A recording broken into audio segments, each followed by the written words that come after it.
Ok, what's up mes butters? J'espère que vous allez bien. Bienvenue sur ma chaîne Magic Mike Curry où ça parle actualité NBA. Aujourd'hui, on fait la partie 2 des pires décisions de GM manager de toute l'histoire de la NBA.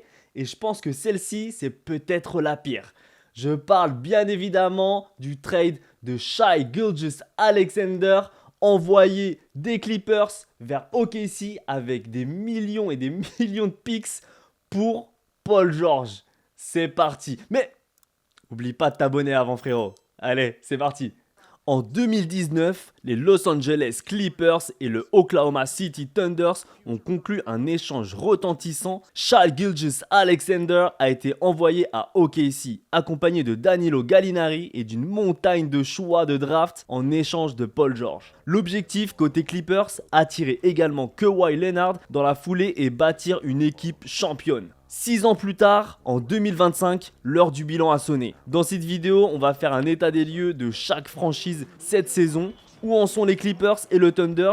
Que deviennent les joueurs concernés et surtout qui peut aujourd'hui se féliciter de cet échange? Depuis l'arrivée de Paul George et Kawhi Leonard en 2019, les Clippers n'ont jamais réussi à dépasser les demi-finales de conférence en play-off. La seule fois où ils ont atteint la finale de conférence Ouest, c'était en 2021 avant de s'incliner et depuis, les déceptions s'enchaînent. La faute à des blessures récurrentes, Kawhi a manqué de nombreux matchs décisifs avec des problèmes de genoux et à une irrégularité chronique. Résultat, certains n'hésitent pas à dire que les Clippers ont été l'équipe la plus décevante de ces 5 dernières années au regard des attentes. L'intersaison 2024 a marqué un tournant. Paul George est parti, il a profité de sa free agency pour signer aux 76ers de Philadelphie aux côtés de Joel Embiid. Ce départ est un coup dur car PG-13 était précisément le joueur pour lequel les Clippers avaient sacrifié Shai Gilgeous-Alexander et tant de tours de draft. Russell Westbrook, arrivé en renfort en 2023, n'est plus là non plus. Bref, l'effectif Angelino a perdu des plumes et, pour la première fois depuis 2019, les Clippers abordaient la saison sans statut de favori. Malgré tout, le propriétaire Steve Ballmer et le GM Lawrence Frank refusent de reconstruire. De toute façon, ils n'ont pas de picks à court terme pour le faire. Les choix de draft jusqu'en 2026 appartiennent en grande partie à OKC. Los Angeles reste donc en mode win now forcé. Pour combler le vide laissé par Paul George, l'équipe a misé sur la profondeur. Elle a re-signé James Harden pour apporter du leadership à la main et s'est renforcée avec plusieurs vétérans de qualité. Dans l'effectif 2024-2025, on retrouve ainsi aux côtés de Kawhi Leonard, 31 ans, et Harden, 35 ans, des joueurs comme Nicolas Batum, revenu pour son expérience, Derrick Jones Jr. pour l'athlétisme, ou encore l'ancien All-Star Ben Simmons, une recrue surprise, dans l'espoir de relancer sa carrière. Sur le papier, ces Clippers version 2025 semblent un peu âgés et bricolés,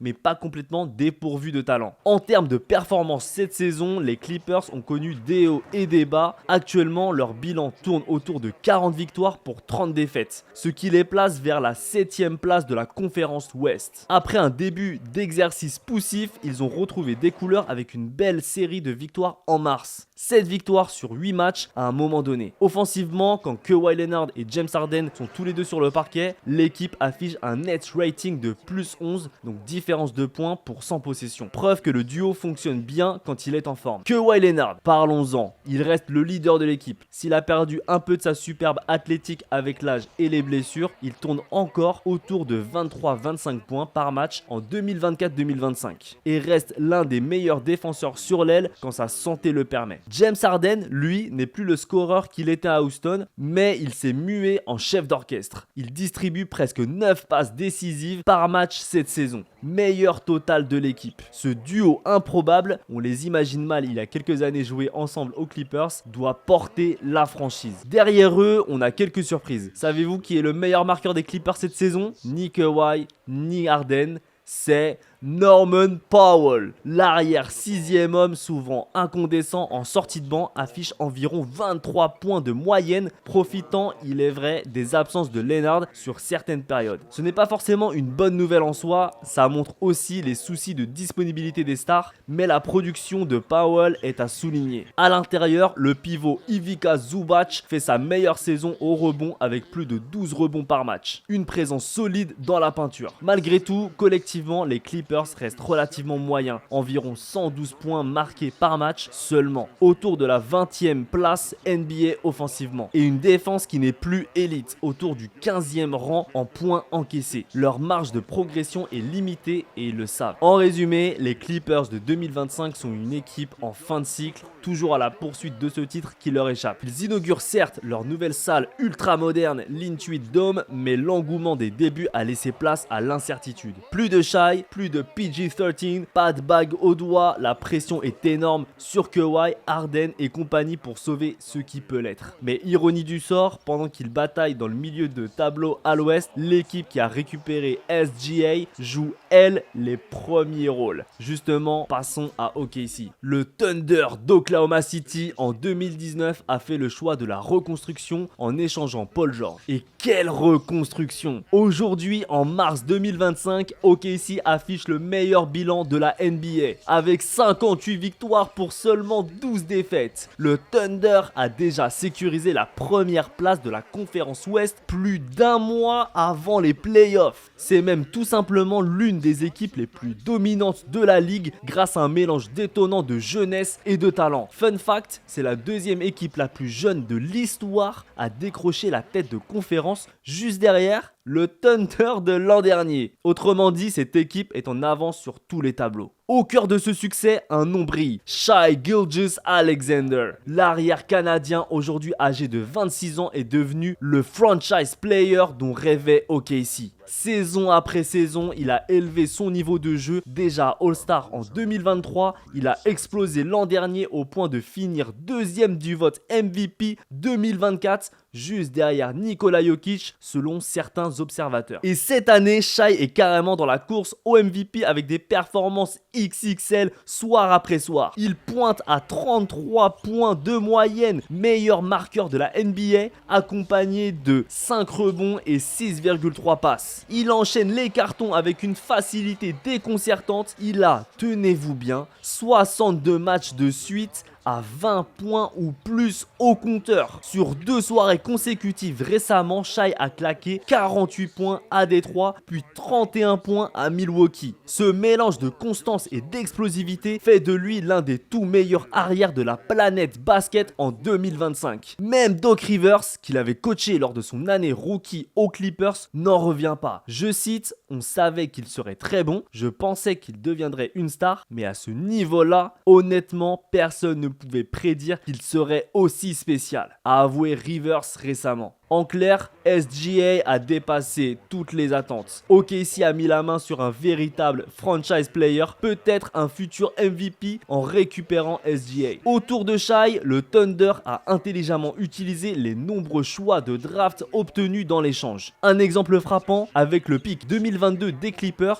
OKC a sélectionné Jalen Williams en 12e position. Ce jeune ailier s'est immédiatement intégré et affiche déjà plus de 18 points de moyenne, apportant taille, défense et scoring efficace sur les ailes. Il est malheureusement blessé en cette fin de saison, mais son impact est énorme lorsqu'il joue. Un autre choix de draft obtenu a servi à sélectionner Tre Mann en 2021, depuis échangé, et d'autres picks arrivent encore jusqu'en 2026 pour alimenter l'effectif. En clair, le Thunder possède non seulement une équipe performante aujourd'hui, mais garde en plus des actifs pour le futur, souvent issus de ce trade fondateur de 2019. L'effectif actuel d'OKC est l'un des plus prometteurs de la ligue. Outre Shai et Jalen Williams, on retrouve le pivot Chet Holmgren, 21 ans, enfin sur les parquets après sa blessure rookie, qui apporte sa protection du cercle et son tir extérieur. Sans oublier des joueurs de devoir ultra efficaces, Isaiah Joe, l'un des meilleurs shooters à 3 points de la NBA, Aaron Wiggins, l'ailier capable de belles pointes au scoring, ou encore le pivot Isaiah Hartenstein qui est venu renforcer la raquette. La profondeur de ce ce roster est impressionnante. Même quand une ou deux pièces majeures manquent, le train Thunder continue d'avancer. Lors d'un match récent, Shai était au repos. Isaiah Jones a surgi avec 21 points pour compenser son absence. Jalen Williams blessé, Aaron Wiggins a planté 26 points en sortant du banc. Il est loin le temps où OKC alignait volontairement des jeunes inexpérimentés pour tanker. Maintenant, chaque joueur qui entre en jeu apporte sa pierre. Résultat, le Thunder affiche la meilleure défense de NBA, 106,1 points encaissés sur 100 possessions. Et la meilleure différentielle au score, plus 12,6. C'est une équipe jeune, affamée, bien coachée par Marc Daigneault et qui apprend vite. Donc, quel est l'impact global de l'échange SGA versus Paul George sur les deux franchises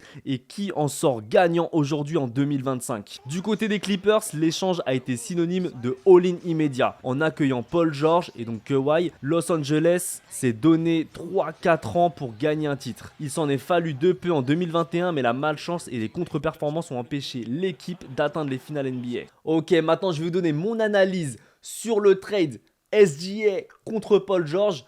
Dans l'instant T, quand c'est arrivé, ils se sont dit on prend Paul George, on prend Kawhi et on sort un petit SGA qui, à ce moment-là, on ne savait pas que ça allait être une superstar future potentielle MVP. Plus des choix de pick, etc. Jalen Williams, voilà, on ne savait pas encore. Et eux, à ce moment-là, les Clippers, ils se sont dit on a envie de gagner maintenant. Et pour gagner maintenant, il faut avoir des superstars. Faut pas des mecs qui vont peut-être éclore dans 1, 2, 5, 6 ans. Là, ils ont un Paul George qui est déjà très bon. Ils savent qu'il est très bon. Ils ont un Kawhi qui est incroyable. Il est parti à Toronto. Il a fait une année. Il a pris la bague. Il est parti. C'est incroyable. Donc là, ils se sont dit, on a la recette. On a tout ce qu'il faut. On a tous les ingrédients qu'il faut pour gagner maintenant. Sauf que là, on a un Kawhi qui se fait que de se blesser. On a un Paul George un peu moins efficace qu'on ne le pensait. Et du coup, à l'inverse, on a un SGA en puissance. Et je pense qu'effectivement, après moi, je me dis il serait resté aux Clippers ou là maintenant à OKC, il aurait quand même évolué, il aurait quand même explosé. Dans tous les cas, je pense que ça, c'est un gars. Alors, je pense que ça lui a permis d'exploser encore un peu plus à OKC parce que du coup, il avait un peu plus la possession de la balle et il pouvait un peu plus s'exprimer. Aux Clippers, peut-être un peu moins sous, imaginons, il n'y aurait pas eu Paul George, mais Kawhi ou autre, il aurait eu moins la possession du ballon, donc un peu plus compliqué pour évoluer. Mais en tout cas, là, quand tu fais le constat maintenant, tu te dis mais ah là là, quelle bande de fous. Surtout le nombre de picks qu'ils ont donné, c'est ça aussi.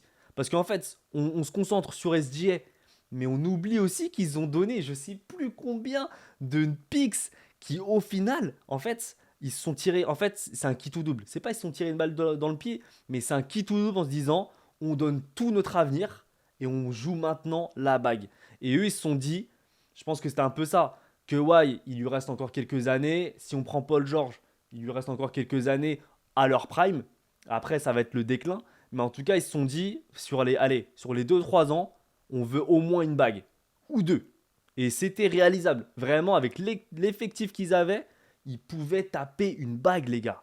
C'est juste, voilà, blessure, hôpital, etc. C'est fini. Dès qu'il y a une blessure, ça peut niquer une franchise. Et c'est ce qui est arrivé. Kawhi en forme, Paul George en forme, un effectif assez propre du Ivica Zubac, du Batum, etc. Ça prend une bague, les gars.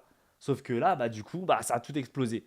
Et SGA, ah là là, tu mets SGA plus toutes les picks qui arrivent. Franchement, là, maintenant, tu fais le constat en 2025. Tu te dis, OKC a déjà une équipe jeune. Franchement, je crois que la moyenne, elle est de 23-24 ans. Mais c'est un truc de ouf. 23-24 ans, ils sont numéro 1 non seulement de l'Ouest, mais de toute la NBA. Non, c'est incroyable. Et en plus, ils ont des drafts, ils ont des picks de draft pour encore des années suivantes.